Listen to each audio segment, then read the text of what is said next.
जो लोग बुद्धिमान हैं वह यह जानते हैं कि शब्द हथियार की तरह होते हैं जिनसे किसी को भी बचाया जा सकता है या किसी को भी मारा जा सकता है। अब आप सोच रहे होंगे कि शब्दों से किसी को मारा कैसे जा सकता है, तो जरा सोचिए, ज्यादातर आत्महत्याओं के पीछे किसका कारण होता है? किसी के पति ने कुछ कहा, किसी के पिता ने कुछ कहा और उन लोगों ने आत्महत्या कर ली। ये आत्महत्या किसके कारण हुई? वो पीड़ित के मन को इतना दुखी कर गए कि उसके मन से वो दुख सहना और ज्यादा बर्दाश्त करना नामुमकिन हो गया और इसी वजह से उन्होंने आत्महत्या कर ली। ऐसे ही आपके शब्द किसी को नया जीवन प्रदान कर सकते हैं। जब कोई आदमी उदास होता है या दुखी होता है तो आपके शब्द उसमें एक नया जोश, एक नया उत्साह भर सकते हैं और एक हारा हुआ आदमी अपने जीवन में एक नई शुरुआत कर सकता है।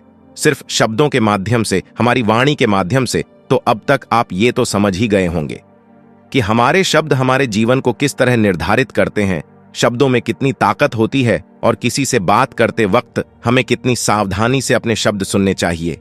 आज की जो बौद्ध कहानी में आपको सुनाने वाला हूं, उसमें आपको सीधे सीधे तौर पर कुछ ऐसे तरीके पता चलेंगे, कुछ ऐसी परिस्थितियां पता चलेंगी जहां पे आपको हमेशा चुप रहना चाहिए। कुछ परिस्थितियों में अगर आप कुछ नहीं बोलेंगे तो वही आपके लिए सबसे ज्यादा बेहतर होगा। इससे पहले कि आप इस कहानी में खो जाएं, इस चैनल को सब्सक्राइब जरूर कर लें और कमेंट बॉक्स में नमो बुद्धाय जरूर लिखें। एक बार की बात है, एक युवा लड़का एक बार एक बौद्ध भिक्षु के पास पहुंचा। वो काफी परेशान लग रहा था और उसने बौद्ध भिक्षु से जाकर पूछा कि हे महात्मा, मैं अपने आप से परेशान हूं, अपने आप से दुखी हूं। बाहरी रूप से मुझे कोई दुख नहीं है, मैं धन धान्य संपन्न हूं, मुझे कोई शारीरिक रोग भी नहीं है, लेकिन मैं खुद से परेशान रहता हूं, अपने मन से परेशान रहता हूं। अक्सर मेरी बातों को मेरा कोई भी दोस्त गंभीरता से नहीं लेता है और ना ही मेरे परिवार के लोग मेरी किसी बात को गंभीरता से लेते हैं। मैं जो कुछ भी सलाह देता हूं, या तो वह उसे मजाक में उड़ा देते हैं या फिर उसे गंभीरता से लेते ही नहीं है। मेरी बातों को कोई गंभीरता से क्यों नहीं लेता है? क्यों मेरी बातों पर कोई अमल नहीं करता? क्यों मेरी बातों में कोई रुचि नहीं दिखाता? क्या कारण है? कृपया मुझे बताने का कष्ट करें और मेरे मन के इस दुख को दूर करें। यह सुनकर बौद्ध भिक्षु ने कहा कि आज सुबह मैं चालित ध्यान करके वापस आ रहा था। रास्ते में कुछ कौवे कांव कांव कर रहे थे और वहीं पर जब मैं चलता हुआ कुछ दूर आया तो मुझे एक मोर की मधुर आवाज सुनाई दी। ये सुनकर अचानक मेरे मन में ख्याल आया कि कौवे कितना कांव कांव करते हैं, कितना बोलते रहते हैं, लेकिन कोई भी प्राणी कौवे की आवाज को पसंद नहीं करता। मोर हमेशा सही परिस्थिति के हिसाब से बोलता है। जब भी बारिश होने वाली होती है और बादल गरजते हैं और बारिश होने की आशंका होती है, ऐसे में मोर अपनी मधुर आवाज में गाता है, जो सभी को प्रिय होता है, सभी को अच्छा लगता है। ऐसे ही अगर इंसान सही परिस्थिति के हिसाब से सही शब्द बोले, सही वाणी बोले, तो वही वाणी दूसरों के लिए संगीत हो जाती है, संगीत बन जाती है और दूसरे लोग तुमसे सम्मोहित हो जाते हैं और वहीं पर तुम्हें सब लोग गंभीरता से लेने लगते हैं। और दूसरी तरफ अगर तुम यूं ही बेफिजूल ऐसे ही बोलते रहते हो, बिना किसी बात के बोले चले जाते हो, तो फिर तुम्हें कोई गंभीरता से नहीं लेता। तुम उस कौवे की भांति हो जाते हो जिसकी वाणी कोई पसंद नहीं करता और बाद में तुम्हें दुख होता है कि तुम्हें कोई गंभीरता से क्यों नहीं लेता। इसीलिए अपने शब्दों को बेहद बुद्धिमानी के साथ इस्तेमाल करना सीखो। अगर तुम नहीं सीखोगे तो समाज में तुम्हें कोई सम्मान या कोई गंभीरता से नहीं लेगा। यह सुनकर वो युवा लड़का बोला कि हे महात्मा, मैं जानता हूं कि मैं ज्यादा बोलने की बीमारी से ग्रस्त हूं, मुझे इतना नहीं बोलना चाहिए, लेकिन मैं अपने आप पे काबू नहीं रख पाता और ना ही मैं इतना बुद्धिमान हूं कि मैं अपने शब्दों को नाप तोल कर बोल सकूं। मैं तो किसी से बात करते वक्त इतना सोचता भी नहीं कि मुझे अपने शब्द किस तरह इस्तेमाल करने हैं। कृपया करके कुछ ऐसी परिस्थितियां बता दीजिए जहां पर मुझे कम बोलना है या फिर बोलना ही नहीं है, हमेशा चुप रहना है। अगर आप मेरा ऐसे मार्गदर्शन कर सकते हैं तो मेरा जीवन आसान हो जाएगा और मुझे ज्यादा दिमाग या अपनी बुद्धि लगाने की भी जरूरत नहीं पड़ेगी। यह सुनकर बौद्ध भिक्षु ने मुस्कुराते हुए कहा कि बेटा, वैसे तो इंसान को हर परिस्थिति में सोच समझकर ही बोलना चाहिए, लेकिन अगर वो हमेशा होश में नहीं रह पाता है, ध्यान में नहीं रह पाता है, तो मैं तुम्हारे दैनिक जीवन की कुछ ऐसी परिस्थितियां बता रहा हूं जहां पर तुम्हें हमेशा चुप रहना है। अगर तुम ऐसी जगहों पर कुछ बोलोगे तो तुम्हारा अपमान ही होगा या फिर तुम्हें कोई गंभीरता से नहीं लेगा। सबसे पहली जगह है, या यूं कहे ऐसी परिस्थिति जहां पर इंसान को हमेशा चुप रहना चाहिए, वो है जब किसी ऐसे विषय के बारे में बातचीत हो रही हो जिसके बारे में आपको कोई जानकारी ही नहीं है। तो ऐसी परिस्थिति में व्यर्थ में बीच में टांग अड़ाना, अपना ज्ञान देना, व्यर्थ का ज्ञान, आपको कुछ पता नहीं है लेकिन फिर भी आप अपना ज्ञान देने के लिए उत्सुक हैं, तो ऐसी जगह पर आपका अपमान ही होगा। जरा तुम खुद सोचो, जब कोई बीमार आदमी अपनी बीमारी के बारे में चर्चा कर रहा हो और आपको उस बीमारी के बारे में कोई भी ज्ञान नहीं है, लेकिन फिर भी आप व्यर्थ में, बेकार में उसे ऐसी ऐसी औषधियां बता रहे हैं जिनका उसकी बीमारी से कोई तालमेल ही नहीं है, तो ऐसे में आप अपनी प्रतिष्ठा अपने हाथों से खो रहे होते हैं और आपको पता ही नहीं होता। ऐसी परिस्थिति में आदमी को हमेशा सुनना चाहिए। ध्यान से सुनना भी एक कला होती है। अगर आप सुनने का दिखावा करेंगे तो कहीं ना कहीं सामने वाले आदमी को यह एहसास हो जाता है कि ये मेरी बात पूरे ध्यान से नहीं सुन रहा है।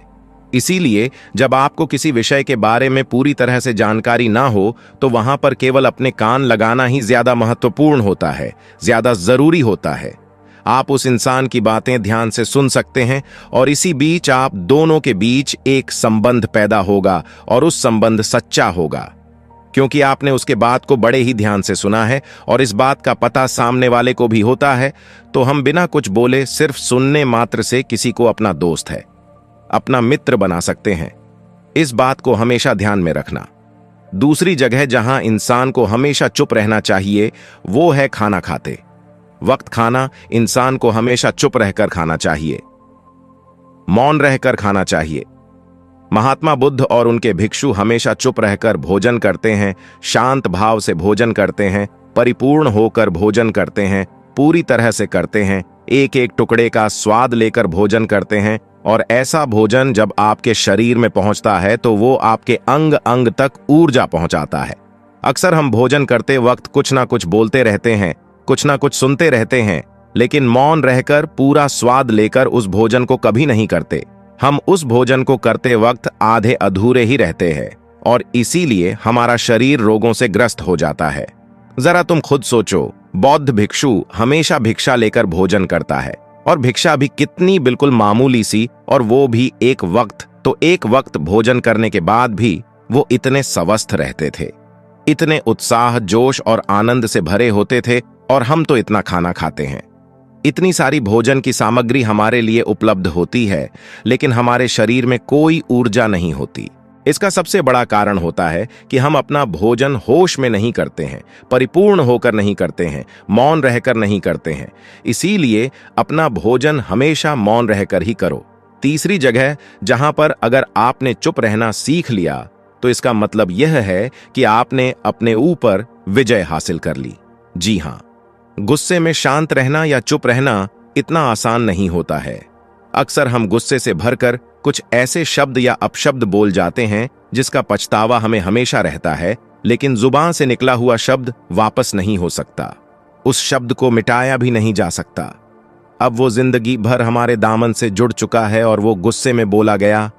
अब शब्द हमारे मन को समय समय पर बेचैन करता रहता है, दुखी करता रहता है। लेकिन गुस्से के वक्त चुप रहना सीखना भी एक बहुत बड़ी कला होती है। गुस्से में आदमी का अपने ऊपर काबू कहाँ रहता है, अपनी इंद्रियों को वश में कहाँ रख पाता है। इसीलिए इस कला को आप तभी सीख सकते हैं जब आप गुस्सा भी होश में रहकर कर पाए। जब भी आपको गुस्सा आए, आपके दिमाग में सिर्फ एक ही बात आए कि मुझे चुप रहना है, मुझे किसी से कुछ गाली गलौच नहीं करना, किसी को कोई अपशब्द नहीं बोलना। और जब ये विचार गुस्से के साथ जुड़ जाता है और धीरे धीरे ये आदत बन जाता है, तो आप अपने गुस्से को भी काबू में करना सीख जाते हैं। जब भी कभी गुस्सा आए तो किसी को कुछ बोलने की बजाय कुछ शारीरिक व्यायाम करना शुरू कर दो। उछलना, भागना, दौड़ना, जिम करना, कुछ भी आप ऐसा व्यायाम कर सकते हो जिसमें आपका शरीर थक जाए। आप पाएंगे कि जब आपका शरीर थक जाता है तो आपका मन भी शांत हो जाता है। आपने उस गुस्से की ऊर्जा को एक सकारात्मक रूप दे दिया, और यही बुद्धिमान व्यक्ति की पहचान होती है, जो दूसरों के तानों से भी अपना घर बना लेता है, अपनी कामयाबी के रास्ते निकाल लेता है। वही सच में बुद्धिमान आदमी है, जो जहर को भी दवा बनाकर इस्तेमाल करना सीख जाए। वही असली बुद्धिमान होता है। चौथी जगह जहां आप चुप रहेंगे तो आपके लिए वही सबसे ज्यादा बेहतर होगा, वही आपको सम्मान दिलाएगा। चौथी जगह है जब चार लोग आपस में बैठकर बातें कर रहे हो। कोई बैठक कर रहे हो तो वहां पर जब चार लोग बात कर रहे होते हैं तो चारों लोग एक साथ तो बात कर नहीं सकते। एक बार में एक व्यक्ति बोलेगा और तीन सुनेंगे, तभी वो बैठक कामयाब हो पाएगी, तभी वो चर्चा सही रूप में आगे बढ़ पाएगी। लेकिन अगर कोई आदमी ऐसा बैठा हुआ है जो बीच में ही दूसरे की बात काटकर अपनी बात को ऊपर रखना चाहता है, तो ऐसे में वो चर्चा या वो बैठक आपको कहीं नहीं पहुंचाएगी और चारों लोगों के बीच आप सबसे मूर्ख कहलाओगे। अगर आपको अपनी बात कहनी है तो सामने वाले को अपनी बात पूरा करने दो, उसके बाद अपने विचार रखो। यही एक भद्र पुरुष या फिर कहीं अच्छे आदमी की पहचान होती है। और आखिरी जगह, अगर हमारे माता पिता हमें कुछ कह देते हैं, हमारे बड़े बुजुर्ग हमें किसी बात पर डांट देते हैं या हमें थप्पड़ भी मार देते हैं, तो ऐसी जगहों पे आपका चुप रहना ही उनके प्रति सम्मान दिखाएगा, उनके प्रति आदर का भाव व्यक्त होगा। अगर आप उनके सामने उनका विरोध कर देते हैं, उनका प्रतिरोध कर देते हैं, तो वो गुस्सा तो थोड़ी देर बाद शांत हो जाएगा, लेकिन वो कही गई बात, वो विरोध किया हुआ शब्द या फिर कुछ भी उल्टा सीधा हमेशा आपके मन को सताएगा और आपके माता पिता को हमेशा यही लगेगा कि आज ये हमारी इज्जत नहीं करता, आज ही हमारी बात नहीं मानता, क्योंकि ये कमाने लग गया है, ये बड़ा आदमी बन गया है। ऐसी ऐसी बातें उठेंगी, ऐसे ऐसे तंज कसे जाएंगे। इसीलिए ऐसी जगह पे आप मौन रही हैं, चुप रहिए, कुछ मत बोलिए, अपने गुस्से को अपने अंदर ही पी लीजिए, कुछ व्यायाम कर लीजिए, भाग लीजिए, दौड़ लीजिए, आपका मन अपने आप शांत हो जाएगा। आखिर में बौद्ध भिक्षु ने अपनी बात को खत्म करते हुए कहा कि कम शब्दों में अपनी भावनाओं को उतारना सीखो। शब्द हथियार की तरह होते हैं, बोलो तो होश में बोलो, ध्यान में बोलो। जीवन शैली ऐसी बना लो कि आप जब भी बोलो पूरे होश में रहकर बोलो, पूरे आनंद के साथ बोलो, पूरे प्रेम के साथ बोलो। ऐसी वाणी बोलो जो दूसरे के दिल को ठंडक पहुंचाती हो, दूसरे के मन को भी शांत कर देती हो, और वो तभी संभव है जब आप प्रतिपल होश में रहकर बोले।